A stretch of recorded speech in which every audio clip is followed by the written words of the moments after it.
Did you notice Edward's foot actually clipping through the ground in this gameplay shot?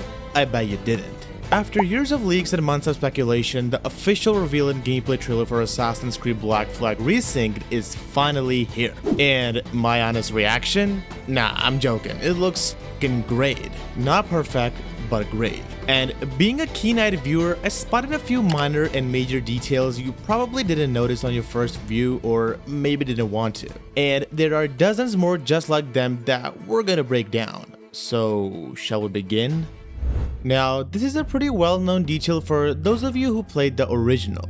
The 4-pistol setup wasn't available at the start in the original game. Edward gets one holster from Ahoy, then goes hunting to craft the second one, essentially serving as a tutorial for the hunting and crafting system that was heavily expanded in the original game. But here's the interesting part. If you pay close attention, Edward already has 4 pistols in some scenes. Take the moment where Blackbeard and Edward prepare to raid Great Inagua. In the original, Edward has none. Here he clearly does. You can eventually get 4 pistols in the original early on, but it requires multiple upgrades, making it impossible at that point in the story. So they have definitely changed something, and it'll be interesting to see how they handle it. After getting a first look at how the game plays, it's clear that it functions very similar to AC Shadows, and that's not surprising. Shadows is the most recent entry, and it's typical of Ubisoft to reuse assets and UI. They usually refine them for smaller scale titles just like they did with Mirage, borrowing heavily from Valhalla, and now Resynced following Shadows. The UI looks about 90% identical, with the compass replacing the classic minimap. To be fair, most modern games have moved away from minimaps, but I was really hoping to see it return. Still, no worries because it's for the best, hopefully. In the original, we didn't have the freedom to equip weapons through an inventory because the game wasn't built as an RPG. AC3 experimented with that kind of system, but it slowed the gameplay down and made everything feel more cumbersome. When Black Flag released, it went the opposite direction, letting you switch between all your weapons on the fly, keeping the combat fast and fluid.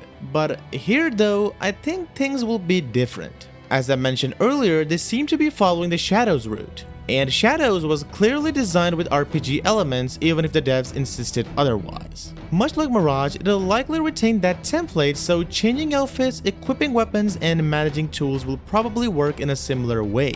It wasn't explicitly shown, sure, but based on Ubisoft's pattern, trust me on this one. As you can see in the bottom right corner where the ability wheel usually sits in the RPG titles, this looks more like a dedicated tool wheel, and let me explain. Here, as you can see, tools like the rope dart and pistols appear to be mapped directly onto it. And based on the glimpse we saw, the great thing is that there's no obvious adrenaline system where using abilities drains a resource. Now realistically, there will probably be some kind of cooldown, otherwise it would be ridiculously overpowered. As for new abilities, we do see things like this kick and another variation of it, but it could be some kind of knockback skill similar to the one in Mirage, but I'm not completely certain yet. Speaking of tools, the pistol now looks more like an ability, and that's not entirely new. Just concentrate for a moment and remember that in Shadows, ammunition worked in a very similar way. In the original, however, pistols were incredibly powerful. With the higher tier version equipped, you could drop enemies instantly. Here though, the only clear use we've seen is a mid-combat stun tool. And in some situations, it may function as a separate ranged option, but it doesn't seem nearly as lethal as before, which also lines up with the leaks. As for the rope dart, we see it in action multiple times. It does look a bit wonky in the trailer, but gameplay usually feels different once you actually sense the weight and force behind it. And sadly, you cannot hang enemies like the way you did in the original, but it's much more safer and stealth friendly now as compared to the original game. Oh, another fun fact, if you pause right here, you can see the golden pistols from the original game again. Combat in this game, as I mentioned in my previous videos, seems to lean toward an RPG style system. But the good news, something even I didn't expect, is that almost all the finishers and animations appear to be taken directly from the original. That's a huge win. And it's not just the animations, from what we've seen, the overall combat flow also looks very promising. Based on my understanding, there may not be a visible health bar like in Mirage, but instead, depending on your weapon and its damage, you will break enemy defenses, opening them up for a takedown or finisher. From there, you can use the hidden blade or any equipped weapon to finish them off, and yes, the trusty human shield is back too. Speaking of finishers, just like the original system, which it clearly respects the legacy of, there are moments that strongly suggest classic cinematic takedowns are returning. In certain scenes, it's pretty much confirmed that if you counter or bring two enemies close to death, you can trigger those same action-packed chain finishers we had before. To elaborate further, dodges and perfect dodges also seem to be part of the same system, similar to Valhalla and Mirage, but here's the twist. Here, they won't be as overpowered. Edward isn't a demigod for God's sake. And at most, it'll probably offer a minor damage boost similar to how it worked in Origins if you all remember. Aside from all that, there's also a new parry system. It's great, it serves its function well, but the flashes are a bit too much in my opinion and they could be reduced. The only thing that seems missing is the ability to seamlessly mix tools into executions like in the original. However, Matt Ryan, the guy who plays Edward, did say in the gameplay overview that you can mix and match, but it's highly uncertain whether he meant what I meant. My guess is that it won't be as fluid as before, but hopefully the option is still there and we'll find out soon enough. The most requested feature for the remake was Hidden Blade combat. In the original, everyone loved flexing the hidden blades and pulling off insane moves with them. Yeah, we all did that. So now with the remake, the big question is, will it return? Honestly, it very well could. In the overview and dev talk, they emphasize respecting the legacy of the original and borrowing elements from it while improving them at the same time. They also specifically mentioned the hidden blades, and we do see them in action briefly. However, how they function in the combat isn't shown. Usually when something isn't fully demonstrated, it means two things. Either it's still being refined or it's a bit too ambitious, janky, or clunky to showcase just yet. My guess is that Hidden Blade combat is still there, just not highlighted, as Edward doesn't seem to wield a wide variety of weapons anyway. He mainly wields dual swords, heavier weapons picked up from guards, and his hidden blades. So it would make sense for him to keep that classic option intact. Outfits have always been one of my favorite parts of any game. Being able to customize your character the way you like is always a treat. Unfortunately, Black Flag did this a bit dirty back in the day. Some outfits had barely any physics and others felt like rushed side additions, which honestly made me stick to the main outfit for most of the time. Not even because it looked the best, but because it was the only one that felt properly finished. Here, since the game is built on the Naval engine, the same one used in Shadows, you can already see a big improvement. And whatever you think about Shadows, it definitely nailed this aspect. In this shot from the trailer, Edward is wearing the feline outfit, which was also in the original. Back then it felt a bit underwhelming, but here it looks much better and actually has proper movement. A solid upgrade indeed. Now the only thing left are the legacy outfits, and of course the iconic Mayan outfit. That one in my opinion really deserves proper justice this time around. The core of Assassin's Creed has always been stealth and parkour. Without it, it simply doesn't exist. Going into this remake, I was honestly worried it would get something closer to an Origins style system, where momentum is limited and characters occasionally feel like they drop out of movement. And this is where things feel a bit off. The parkour does look somewhat clunky, yes. And let me explain. There's still that strange magnet-like snapping to surfaces effect which breaks immersion at times. In the original, as I mentioned before, the parkour itself wasn't perfect, but the animations and choreography carried it. Here, Edward is clearly more agile, but it still doesn't fully match what was advertised. Now, it could simply be due to limited footage or unfinished animation work, but right now, it feels like it has a solid foundation that still needs refinement. Even Edward's running animation looks a bit awkward, something I really hope Ubisoft polishes. That said, the return of manual jumps, back ejects, and side ejects is a huge win. These mechanics weren't as refined in the original, especially in terms of height and consistency. So seeing them again in any form is promising.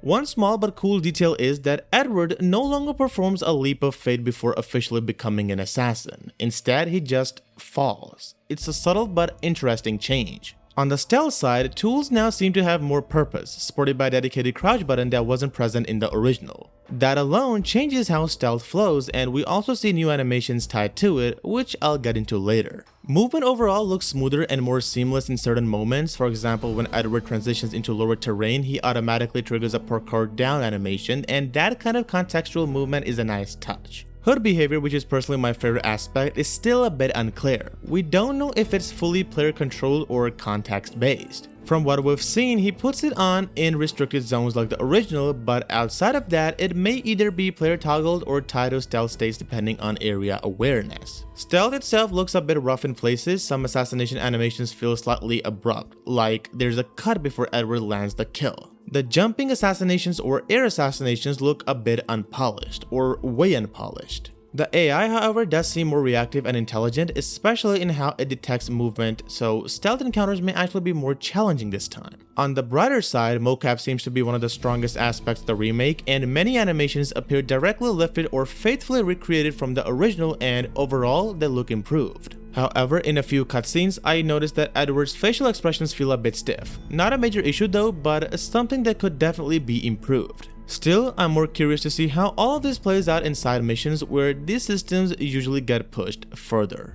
The core element of Black Flag was always its naval combat, and from what we've seen so far, it's safe to say that they've respected that legacy. The brief gameplay footages suggest that the system will largely follow the original, but in a more advanced and refined form. First off, the layout has changed. Unlike the original where cannon types were tied to fixed inputs, you now have a system that lets you choose different cannon types and shot styles. There's a wheel-based interface where your direction or selection determines the ammunition you fire, and it comes with a cooldown system, just like the original. And according to the official description of naval combat, there are also two new weapon types: sharpnel barrels designed to shred enemy sails, and 8-pounder cannons, which are meant to expose weak points. It's a pretty interesting addition. Beyond that, everything else seems scaled up, including the wanted level system and spyglass mechanics. One of the new features is the Pathfinder, essentially an autopilot system for navigation, which we already saw in Shadows. Another thing I'm really curious about is how the Jackdaw will look after all the full upgrades. In the original, fully upgrading it turned it into a golden beast, and since they're clearly preserving a lot of that identity, I wouldn't be surprised if they bring that visual upgrade back.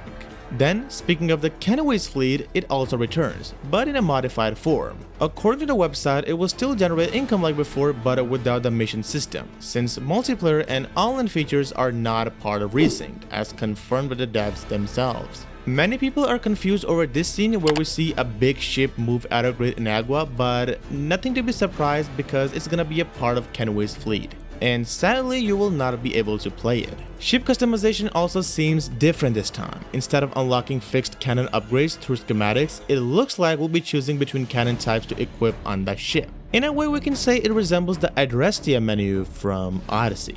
And if you've paid attention, storms and sea conditions now appear to have a much bigger impact on the Jackdaw, which adds a stronger layer of immersion. The rest is fairly clear from the trailer itself, and a minor nitpick is that the impact of the cannonball should be improved by adding a little bit of shake, but hey, that's just me. Now, coming to some minor details, the game also seems to retain the original main menu music, and for the most part, the classic OST, which is a nice nostalgic touch. On top of that, some animations like boarding sequences, the fire command, and Edward's posture look almost one-on-one with the original. And lastly, we're also getting outfits like Blackbeard's, plus some golden skins based on the deluxe edition trailer. So yeah, expect some microtransactions similar to Shadows, but hopefully kept under control this time. All in all, I'm excited. I love the remake and I'm looking forward to it. And as a matter of fact, I've already got money loaded in to buy it. But some things could be improved like the ones I mentioned. Plus, if you think I left something or you disagree with, tell me that too and rate your excitement level from a scale of 1 to 10. Also subscribe if you haven't, or else. And I'd rather not cut your lips off and feed them to you. Okay, that's enough. Let me get some sleep too, and I'll see you in the next one. Goodbye.